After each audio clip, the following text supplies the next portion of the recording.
Rais wa Marekani Donald John Trump ameendelea kuongeza shinikizo dhidi ya Iran huku mazungumzo ya kutafuta suluhu ya kumaliza vita na mvutano mkubwa wa kijeshi yakionekana kukwama. Katika ujumbe mkali aliochapisha kwenye jukwaa lake la Truth Social, Trump alitoa onyo kali kwa Tehran akisema kuwa muda unakwenda na kwamba viongozi wa Irani wanapaswa kuchukua hatua haraka kabla hali haijaharibika zaidi. Ni bora waanze kuchukua hatua haraka, la sivyo hakutakuwa na chochote kitakachosalia kwao. Muda ni wa muhimu, Trump aliandika katika kauli ambayo imezidisha hofu ya uwezekano wa kurejea kwa mapigano makubwa katika eneo la Mashariki ya Kati.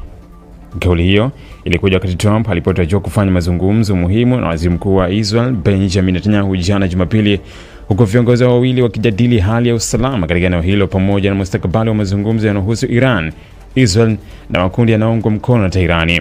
Ripoti kutoka vyombo vya habari vya Irani zinaeleza kwa Washington imeshindwa kutoa majibu yenye kuridhisha kuhusu mapendekezo ya Tehran ya kusitisha vita na kurejesha utulivu.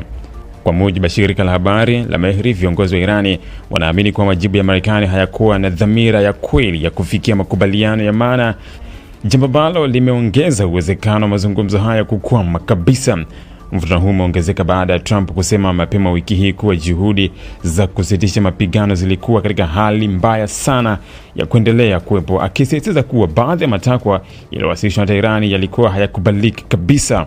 Kauli hiyo inaonyesha wazi kwamba Marekani bado haiko tayari kukubali baadhi ya masharti muhimu yanayotolewa na Tehran.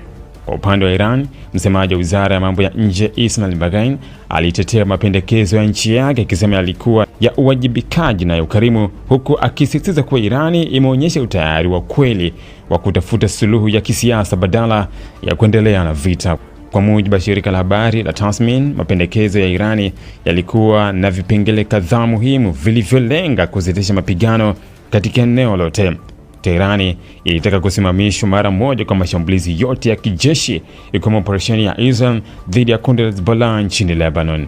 Aidha, Iran ilitaka Marekani kusitisha kile ilichokiita mzingiro wa kijeshi wa majini karibu na bandari zake, pamoja na kutoa dhamana kwamba hakutakuwa na mashambulizi mengine dhidi ya ardhi ya Irani.